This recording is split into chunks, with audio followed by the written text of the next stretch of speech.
On the third day of the new year, I sat at my small kitchen table, coffee in hand, staring at my banking app. The numbers looked unreal. I had saved almost 90% of everything I'd earned in the past year. No windfall, no lottery ticket, just a slow, stubborn experiment that started with a simple question. What if I kept nearly all my money instead of spending it? It wasn't always easy. Friends teased me for skipping trendy dinners. My phone was 2 years old in a world where people upgrade every 6 months. But as weeks turned into months, something unexpected happened. My life didn't feel smaller. It felt bigger.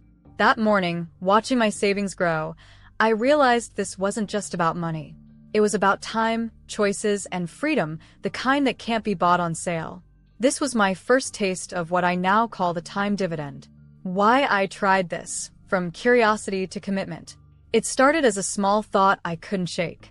One evening, scrolling through articles, I read a 2025 report about how some young people in Europe were saving more than 70% of their income during the cost of living crisis. Not because they were rich, but because they wanted control over their lives. I wasn't drowning in debt or desperate for cash. I had a steady job and a modest lifestyle, but I felt a quiet restlessness. I worked hard, yet most of my pay disappeared into bills, subscriptions, and just because spending. At the end of the month, I had little to show for it, so I decided to flip the script. Instead of the traditional budget for expenses first method, I tried reverse budgeting, lock in savings first, then design my lifestyle around what's left. At first, it was pure curiosity. But when I saw my balance jump after the first month, curiosity turned into commitment. I realized I wasn't just building money, I was buying back time. 1. The rules I set, my unique saving framework. If I wanted to save almost all my income, I needed a system that didn't rely on willpower alone. So I made a few clear rules. Rule 1. Pay myself first, automatically. The moment my paycheck arrived, 90% went straight into savings and investments. Out of sight, out of mind. Rule 2. Spend only what's left. I capped my monthly expenses at 10%. This meant groceries, transport, and entertainment had to fit into a small, fixed amount. Rule 3. Free fun over paid fun. I replaced expensive habits with micro-adventures, sunset walks, local hikes, street festivals, and library events. These gave me rich experiences without draining my wallet. Rule 4. The joy budget. Every 3 months, I allowed myself a small, guilt-free splurge, like a live show or short weekend trip. I tracked its joy per dollar to make sure it was worth it. Rule 5. Track progress weekly. I checked accounts every Sunday, focusing not just on growth, but on how my life felt in return. The challenge wasn't how little I could spend, it was how much life I could fit into the smallest budget. 2. Surprising lessons in behavior. I thought saving almost all my income would feel like constant sacrifice. Instead, it revealed things I didn't expect. Lesson 1. You don't miss what you never see. Once my savings were automatically moved, I forgot they existed. Spending less didn't feel painful. It felt normal. Lesson 2. Gratitude grows when options shrink. When I stopped buying coffee every day, making my own cup at home became a small joy. Simple things felt richer. Lesson 3. Money turned into a tool, not a trophy. I stopped seeing savings as a number to brag about. Instead, I saw it as fuel for choices, like taking time off work without panic, without debt. Lesson 4. Connection replaces consumption. Without frequent shopping or expensive nights out, I spent more time with people. This created the social ripple effect. Friends began adopting similar habits. We cooked together and planned free adventures. Those moments felt better than anything I could have bought.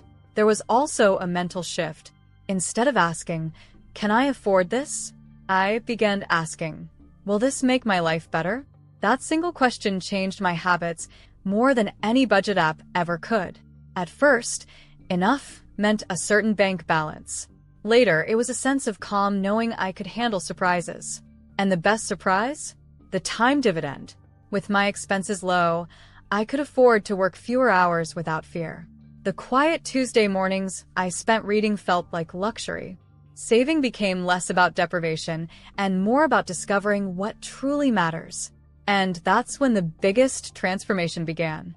When I first started saving almost all my income, I thought enough was a number. I imagined a magic figure in my bank account that would make me feel safe, calm, and free. I told myself, when I reach that, I'll relax. But something unexpected happened. As my savings grew, the number I thought I needed started to change. Sometimes it went up when I thought about big dreams like buying a home or starting a business. Sometimes it went down when I realized I didn't need as much to live happily as I once believed. Over time, I learned that enough isn't fixed. It's a feeling, not a figure. It's the quiet confidence that you can handle life's surprises, even if your bank balance isn't perfect. The more I focused on living well with less, the more enough became about freedom, time, and peace of mind, not just money. 3. The unexpected wealth. Beyond money. When I started, I thought the best part of saving would be the money. I was wrong. The real wealth came in the form of calm mornings, unhurried meals, and the confidence that I could handle life's curveballs. My relationships deepened. I had more time to connect because I wasn't working overtime to fund constant purchases. This shift isn't new. History shows similar patterns, from the thrift movements after World War II to today's mindful saving groups online. The tools have changed: AI budgeting apps, savings roundups, and no-spend challenge trackers. But the goal is the same: freedom. By 2025, I was part of online communities sharing inflation-proof living tips, bulk cooking, low-cost travel, and DIY skills that keep expenses steady when prices rise. The unexpected wealth wasn't just in my account, it was in my time, mental space, and freedom to choose. That's wealth no market crash can take away. 4. When it broke, the reality check. Saving almost all my income sounded powerful on paper, but real life had its own plans. The first crack came when a close friend invited me to her wedding overseas. The ticket price alone was more than my monthly spending limit. For days, I debated, stick to the plan, or be there for someone I cared about. In the end, I went. The trip was worth every cent, but it reminded me that life isn't a spreadsheet. Then came the smaller pressures. Friends would joke, "You're too frugal," or "Come on, live a little." Sometimes I felt left out when others made spontaneous plans I couldn't justify.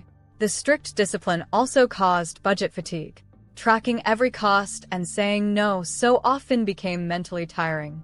That's when I introduced savings holidays, short periods where I relax my rules without losing sight of my goals. I learned that saving is a powerful tool, but flexibility keeps it sustainable. Life's best moments aren't always planned, and sometimes spending is the right choice. 5. My custom recipe. How to try this thoughtfully. If you want to try saving most of your income, you don't have to jump straight to 90%. Start slow and make it fit your life. Here's the framework I used and how you can adapt it. Step 1. Pick a starting point. Try saving 50 to 60% first. This gives you space to adjust without feeling deprived. Step 2. Add a joy budget. Keep 5% for guilt-free spending on things that make you happy. No explanations needed. Step 3. Swap habits. Don't delete them. Love eating out? Host a home-cooked dinner with friends instead. Want new clothes? Try secondhand or clothes swaps. Step 4. Build community rituals. Find free or low-cost activities you can do regularly: hikes, library meetups, online workshops. Step 5. Check in monthly.